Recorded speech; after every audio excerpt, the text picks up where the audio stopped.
Who cut the internet mid-sentence during a federal cybersecurity briefing? That was the question that sent shockwaves through the Zoom room, just as my screen froze on the most crucial slide of my presentation. All I could do was sit in my home office, blinking at the spinning buffer icon like it held the secrets of the universe, while 12 government officials, including one from Homeland Security, glared into silence from frozen frames.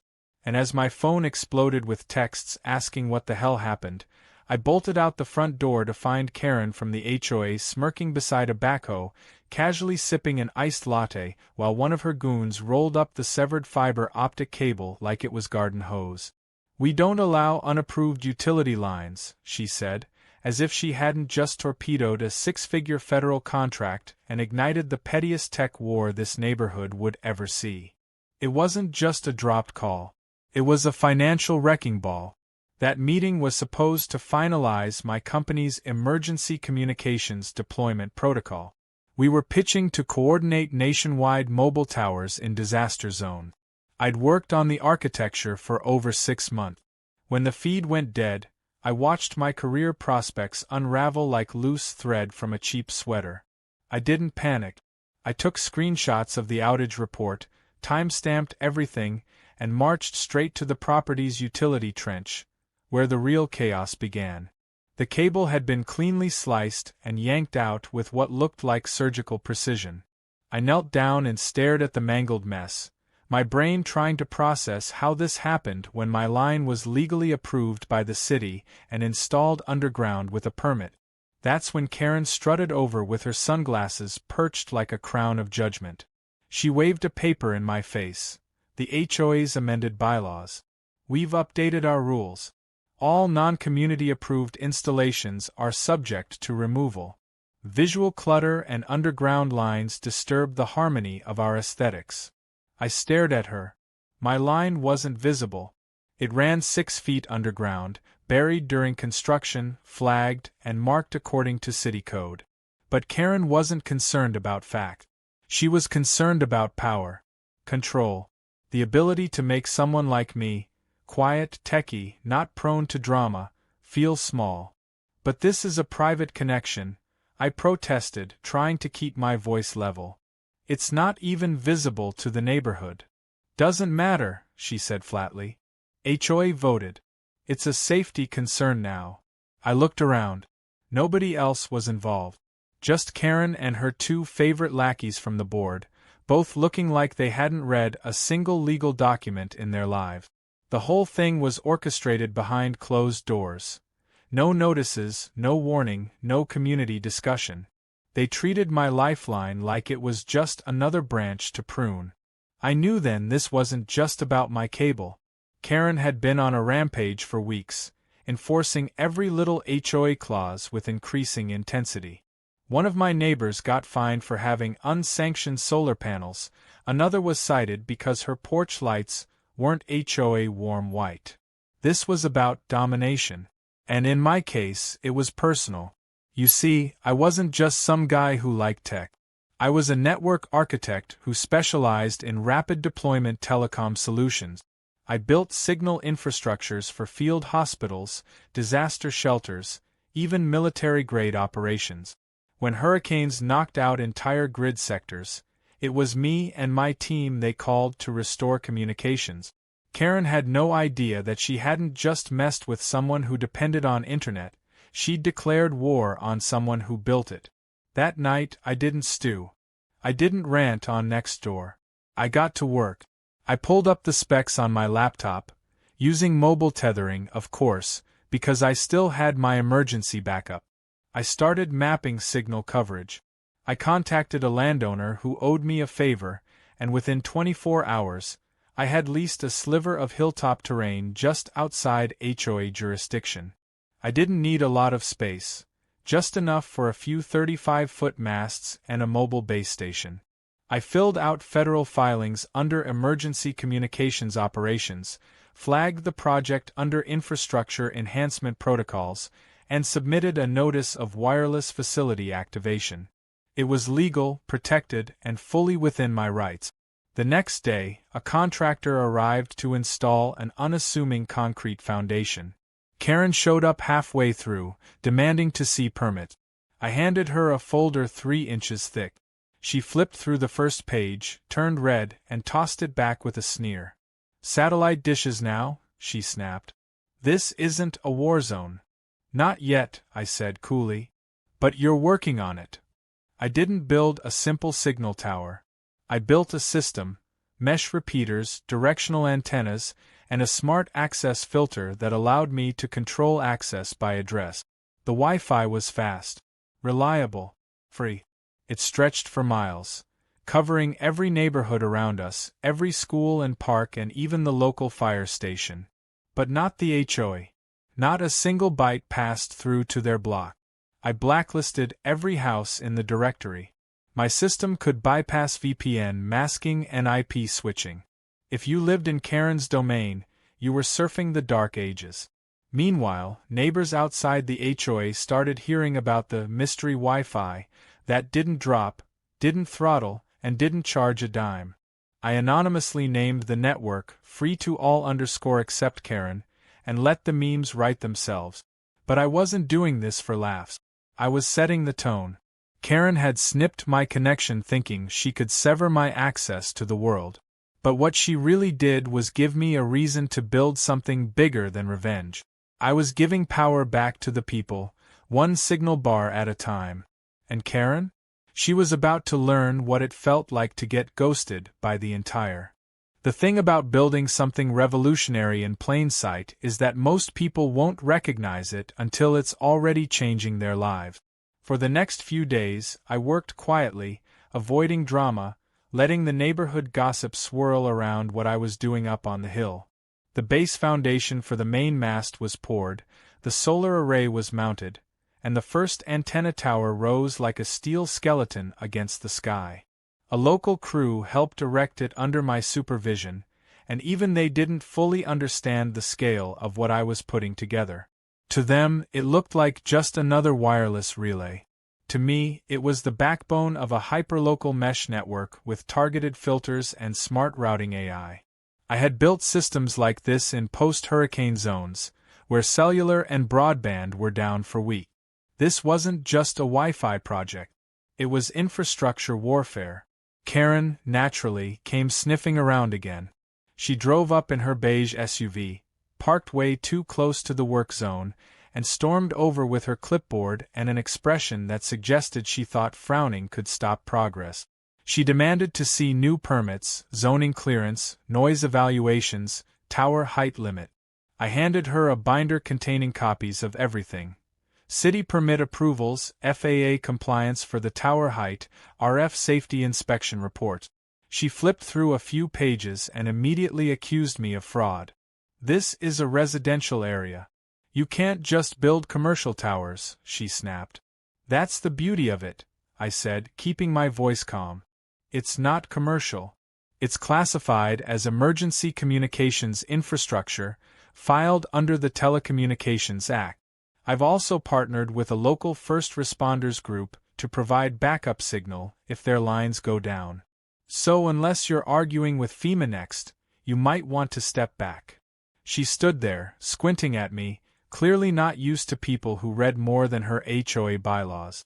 She muttered something about consulting a legal advisor, but I knew she had nothing. I wasn't just playing within the rules, I was the guy who wrote some of them. Karen stormed off, barking into her phone about lawsuits, but I knew it was empty noise. What wasn't noise was the sudden flood of neighbors from outside the HOA who started showing up near the hill, phones out, grinning as they discovered a new Wi-Fi signal labeled FreedomNet. I had configured the access gateway to allow any address not registered with the HOA's database to connect automatically.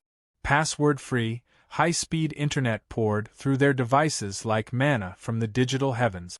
Kids streamed videos with no lag, parents uploaded work reports in seconds, and retired couples FaceTimed their grandkids without glitches. FreedomNet became the neighborhood's best-kept secret. Inside the HOA, though, things got real dark, real fast.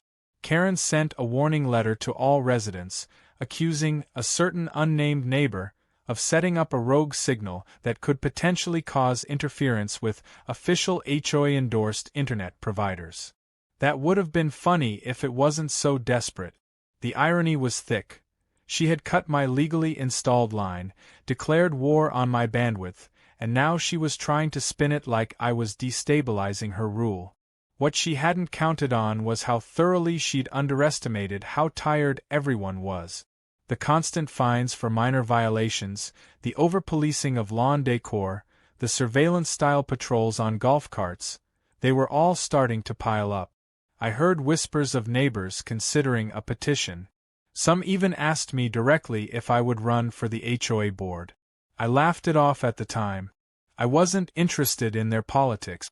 I was just here to make sure no one got to play dictator over something as basic as internet access. But Karen wasn't done yet. I spotted two unfamiliar men wandering near the tower's base one afternoon, pretending to be utility inspectors.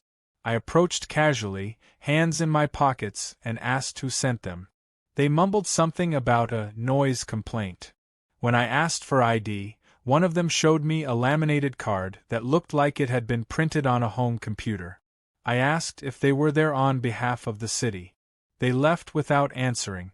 Later that night, security footage caught Karen walking the same path, snapping photos of the tower and my solar array. She was clearly fishing for anything she could use to report me. I decided to double down. I filed additional paperwork to formally designate the site as a registered auxiliary emergency node, in partnership with a volunteer disaster response group. I sent copies of the declaration to the city, the county, and, for good measure, my congressional rep. I wasn't just playing defense, I was locking the castle doors. A few nights later, I watched the neighborhood map light up from my laptop. Green dots showed devices connecting to the network, pinging back with solid bandwidth. Every green dot was a household enjoying the freedom Karen had tried to destroy. And in the middle of the map, like a black hole sucking in digital joy, sat a dead zone, the HOA neighborhood, unable to connect. Signal dampened, addresses filtered, access denied. Word spread. People outside the HOA began to notice just how powerful a neighborhood-based internet system could be. No ISP billing nightmares, no data throttling, no random outages blamed on maintenance. I kept it fast, I kept it free, and I kept it Karen-proof. Then came the city council meeting. Karen showed up with a binder full of accusations, claiming I was operating a commercial enterprise, violating residential codes, endangering wildlife, and causing emotional distress through tech-based bullying. I showed up with 2 laptops, one showing the tower's legal status, the other displaying real-time speed tests from nearby neighborhood.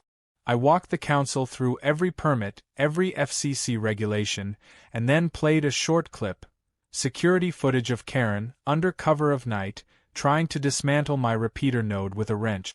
There were gasps. One council member asked if I intended to press charges. I said I was considering all legal options. Karen turned beet red and tried to spin it as a misunderstanding, claiming she thought it was abandoned equipment. That lie fell apart when I played a second video, her clearly saying, "Let's rip this junk out before he gets more attention." The council ruled in my favor. Unanimously. After the meeting, 2 other residents quietly pulled me aside and said, "We're starting the petition to remove Karen.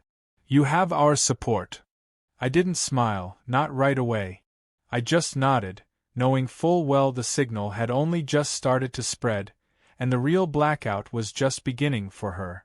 The funny thing about power is that the moment someone like Karen feels it slipping, they don't get more reasonable, they get more dangerous. I should have known the next move wouldn't be another cease and desist letter or some petty HOA violation slip stuck in my mailbox.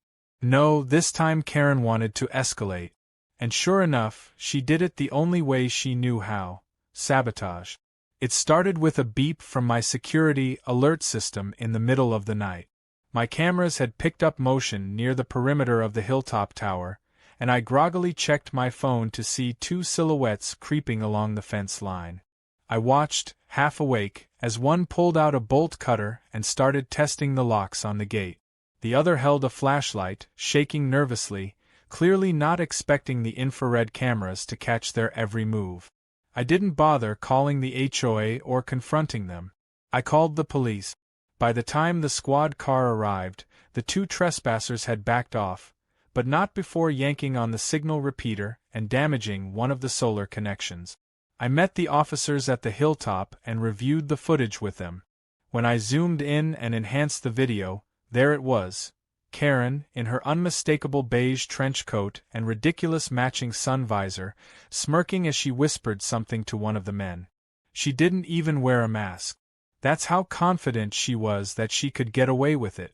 The cops were surprisingly cooperative, especially after I explained the repeater was part of a federally supported emergency node. Tampering with it wasn't just vandalism, it was a criminal act with real consequences. The officers took the footage, opened an investigation, and advised me to press charges. I agreed. And just like that, the first domino tip. Karen had stepped out of the realm of HOA power plays and into criminal territory. I didn't stop there. I contacted my attorney and initiated a civil lawsuit for malicious interference, loss of business, and attempted destruction of federal infrastructure. It wasn't just about revenge. It was about creating a legal record that Karen couldn't squirm out of with fake apologies or baked goods at the next community potluck. She was now dealing with real courts, real penalties, and real exposure. Within a week, she was served papers, and her smug smile vanished like signal in a dead zone.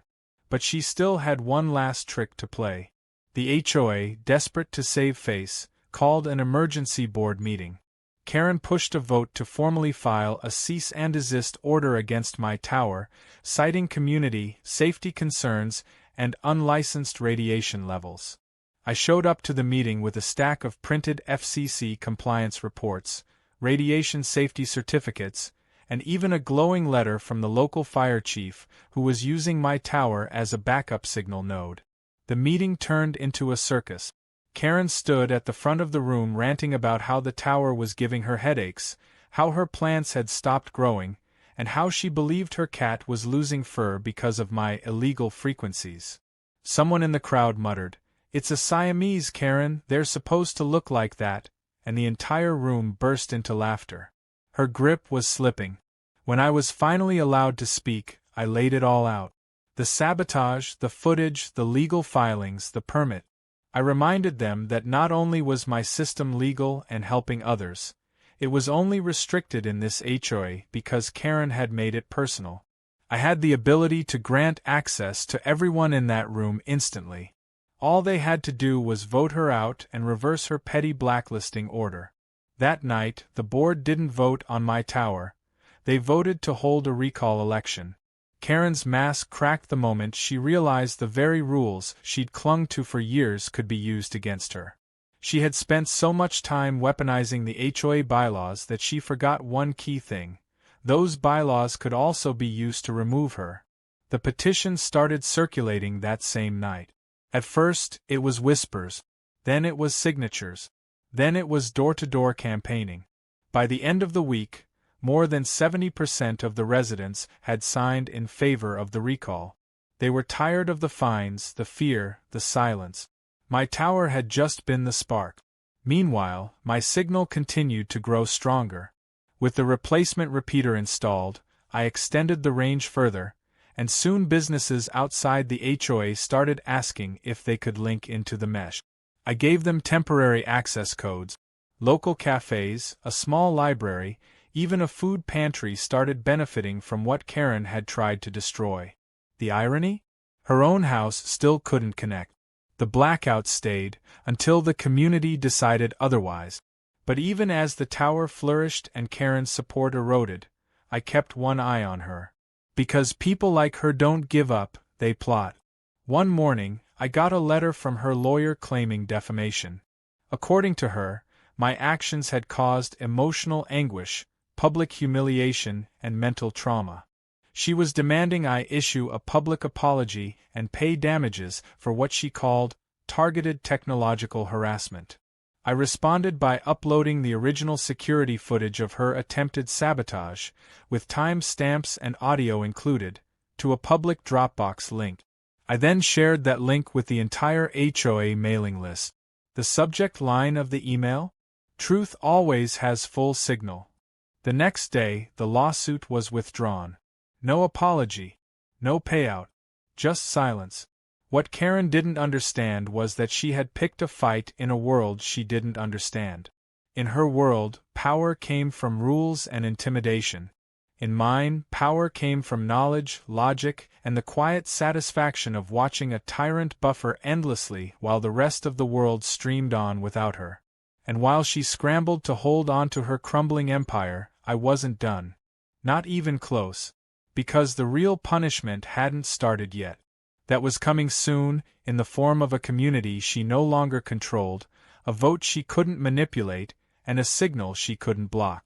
The countdown to recall was on. And the best part? The final upload was going to be in 4K live. The neighborhood felt different. You could feel it in the way people looked each other in the eye again, the way neighbors actually talked on the sidewalks instead of pretending not to see one another. The fear that used to hang over every blade of overgrown grass, every off-color porch light, every unapproved garden gnome, it was fading. Karen's power had always depended on silence and isolation. But once I lit the signal towers and let people talk, really talk, it was like they realized the bars of their cage were made of paper. The recall vote was only a few days away, and the buzz wasn't just digital anymore. People who'd never cared about HOA meetings were suddenly printing flyers, knocking on doors, and wearing t-shirts that said, "Full bars for all," with a tiny Wi-Fi icon that looked suspiciously like my tower. The momentum had become a movement. I stayed out of the limelight, not because I was shy, but because this wasn't about me. This was about every neighbor Karen had harassed into compliance, every ridiculous fine she had mailed, every threat she made behind closed doors. I wanted the vote to be about her pattern, not my revenge. So while others canvassed and rallied, I stayed focused on the tech. I upgraded the backup battery system, increased the mesh node density for even stronger coverage, and quietly started preparing a community portal that would give local families free access to job postings, school resources, and emergency alert. Still, I knew Karen wouldn't go down quietly. 2 days before the vote, a bizarre incident happened. The HOA bulletin board near the community entrance was vandalized. Flyers promoting the recall had been torn down and replaced with anonymous papers warning residents that outside forces were trying to destroy the sanctity of neighborhood living. One flyer read, "Don't let tech bullies and keyboard warriors turn our home into a Wi-Fi wasteland." It was laughable, but it also showed Karen was getting desperate. She had no real counterargument, only fear-mongering and outdated slogans. And then came the night of the recall. The community center was packed. People who hadn't attended a single meeting in years now stood shoulder to shoulder, some wearing buttons that read, "Unkaren our community." I stood in the back corner, arms folded, quietly observing. Karen entered flanked by her 2 remaining loyal board members, dressed like she was about to host a gala. Her expression was a cross between arrogance and panic, the look of someone who knows the odds aren't in her favor but still clings to hope like it's a lifeboat. The vote took place by secret ballot. No speeches, no shouting matches, no dramatic outbursts, just quiet determination. Residents filed in, marked their boxes, and dropped their vote. I watched them come and go, some with relief, some with cautious hope. When the ballots were counted, the results were read aloud by a third-party moderator hired specifically to prevent any claims of bias. It wasn't close. Karen was recalled with 78% voting in favor of removal. Her 2 loyalists were voted out with similar margins. A cheer erupted across the room, not wild or celebratory, but cathartic, a long exhale after years of holding breath. Karen didn't speak. She just stood there, frozen, as if she couldn't comprehend what had happened. Her little empire had crumbled in less than 10 minutes of counting. What came next was even more poetic. The newly elected board, composed of a retired teacher, a Gulf War veteran, and a local software engineer, wasted no time. On their very first vote, they passed a motion to lift the digital blackout that Karen had enforced on the community. They requested full access to the FreedomNet network and even proposed a collaboration to create a resident-run tech advisory committee. I nodded, gave them access codes, and within seconds, a signal that had been blocked for nearly 2 months lit up across the HOA neighborhood like fireworks. Phones buzzed, tablets pinged, and someone yelled, "We're online!" followed by laughter and applause. It wasn't just internet, it was a symbol. The blackout was over, and the community had taken control. The following day, something remarkable happened. I received an anonymous envelope on my doorstep. Inside was a hand-drawn card from a child named Mia who lived 2 streets over. It had crayon-colored bars rising in a curve, a smiley face, and the words, "Thank you for the Wi-Fi. My dad got a new job because of you." It hit me harder than I expected. All the tech, all the legal fights, all the headaches, they were worth it for that moment alone. Meanwhile, Karen's silence was deafening. She didn't show her face for days. Rumors swirled that she was trying to sell her house. Others said she was drafting a public apology. But most people didn't care. They had moved on. The narrative was no longer about Karen. It was about what came next. With the new board's blessing, I launched the community portal. Parents could now access school forms and tutoring resources. Seniors could schedule ride shares to doctor appointments. Teenagers could apply for local internship. I even set up a channel for emergency weather alerts, coordinated with the fire department to use the tower for push notifications during wildfires.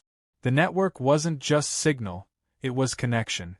The tower became a symbol of resistance, not just against Karen, but against all the small, petty tyrannies people accept because they feel powerless. I didn't need revenge. I had results, and the community had a new voice, one that didn't need a microphone or a meeting room, just a strong enough signal and a willingness to stand up when it mattered. One evening, I walked up the hill just before sunset. The sky was turning gold, and the tower stood silhouetted like a lighthouse. I took a small wooden sign from my backpack, one I'd been working on for weeks. I hammered it into the ground at the base of the mast, right where Karen had once stood barking threats at me. The sign read, "Strong signal. Stronger people." I stood there for a while, listening to the quiet hum of routers and the gentle rustle of wind in the trees. Somewhere below, kids were laughing, someone was watching a movie, and someone else was probably FaceTiming their grandma. And Karen? She was finally silent. Not because I muted her, but because no one was listening anymore. The storm didn't come the way I expected it would. No dramatic lawsuit, no final confrontation in front of the HOA, no screaming match in a driveway. It came quietly, wrapped in embarrassment and wrapped even tighter in public humiliation. The week after the vote, Karen re-emerged. Not as the neighborhood tyrant with her clipboard and blazer, but as a shell of her former self, sunglasses on, hoodie pulled low, walking her little Pomeranian as if anonymity were still an option. But anonymity had vanished. The internet has a long memory, and the footage of her trying to dismantle my repeater with a wrench had gone viral. The video hit 1 million views in 3 days after it was posted on a local subreddit titled, "Karen vs. the Signal." Memes erupted almost instantly, her face frozen in furious mid-swing became a punchline. People dubbed her Buffering Karen, and every time someone had a tech issue, they joked she was nearby, cutting the line. At first, I felt a flicker of guilt. Not because she didn't deserve the consequences, she absolutely did, but because she was unraveling so quickly, it wasn't even satisfying. But then she went on a local radio station and doubled down. She claimed I had launched a personal vendetta to brainwash the neighborhood, and compared my tower to a psychological warfare weapon. She said the tower was making people forget about tradition, that it was turning them into screen-addicted anarchists. The host didn't even bother hiding his laughter. He asked if she believed the internet was a government conspiracy. She paused. I'm not saying that. But I'm not saying it either. And with that, the last of her credibility evaporated. Meanwhile, the tower was doing more than just providing signal. It was creating opportunities. I worked with a few residents to launch a community podcast. We called it Signal Strength. We interviewed local veterans, teachers, small business owners, even the kid who ran a lemonade stand turned online candy shop with the help of a free tutorial he watched on the network. The first episode opened with a clip of Karen yelling about radiation levels. We didn't name her. We didn't have to. Everyone knew. The point wasn't to mock her. It was to show that even in a neighborhood where fear once ruled, we could build something better. Something based on connection instead of control. Then something unexpected happened. A journalist from a national tech magazine reached out. They wanted to do a piece on grassroots internet solutions and how communities could liberate themselves from both overpriced ISPs and tyrannical HOA. I agreed to meet and we talked for hours. I showed them the system, explained the design, and shared how it started, not as some big idea to save the world, but just as a response to one petty act of sabotage. The article ran with the title, How One Man Beat an HOA and Gave a Neighborhood the Internet It Deserved. It got traction. Big traction. Suddenly, my inbox was flooded with messages from people across the country asking for help setting up their own towers. I couldn't answer them all, but I did start documenting the process, posting tutorials, templates, open source guides. And then, of course, the producers came knocking. A major streaming platform wanted to do a short docuseries about the story. They pitched it as a real-life David versus Goliath, but with routers and HOA pettiness. I told them I'd only agree if the focus was on the community, not just me and Karen. They said yes, and before long, cameras were rolling. It felt surreal watching a crew set up lighting in my backyard where just months ago I was digging cable trenches in frustration. They even interviewed the fire chief, who now used our signal for emergency coordination. They interviewed Mia, the little girl who'd drawn me the thank you card. They interviewed the teacher who'd used the new internet to host virtual tutoring during bad weather. They didn't need to exaggerate anything. The real story was strong enough. The last episode ended with the entire neighborhood gathering at the Hill for a small community celebration. We grilled burgers, played music, and set up a big projector screen to livestream the event. The signal from the tower carried everything. No buffering, no interruptions. Someone even brought a drone to capture aerial shots of the crowd, and when it panned out, you could see the tower standing tall in the middle of everything, a beacon of change and resilience. That night, I stood near the base of the tower, where the wooden sign still read, Strong Signal. Stronger People. Someone had added a little plaque underneath it that said, Formerly known as Dead Zone. I laughed when I saw it. It was the kind of quiet humor this place had been missing for years. As the sun dipped behind the hills, Karen showed up. Alone. No entourage. No clipboard. Just her and her tiny dog. She walked slowly, staying at the edge of the gathering, watching people laugh and dance and talk like they'd forgotten she ever ruled here. I caught her eye from across the space, but she didn't approach. She just stood there, blinking up at the tower, and then turned around and walked away. It was the first time I saw her without a scowl. Just tired. Like she knew the era was over. Weeks passed. The community portal became a full-on hub, with job boards, school updates, and even a tech help section where teenagers offered tutorials to seniors trying to navigate their tablet. The board meetings became boring again, in the best possible way, no shouting, just decisions made based on what actually helped people. And the best part? The signal stayed strong. We kept improving it, expanding it, protecting it. Not because we were afraid of another Karen, but because we knew what it meant to have something worth defending. I never dismantled the blacklisting system. I kept it there, not out of spite, but as a reminder. A reminder of what happens when power is abused. I even renamed the firewall protocol, Karen_lockout. It stayed in the code, tucked into the heart of the system, forever guarding against the day someone might forget what came before the signal. Because this wasn't just about Wi-Fi. It was about freedom. And once you give people that kind of connection, real connection, no one ever wants to go back to buffering again.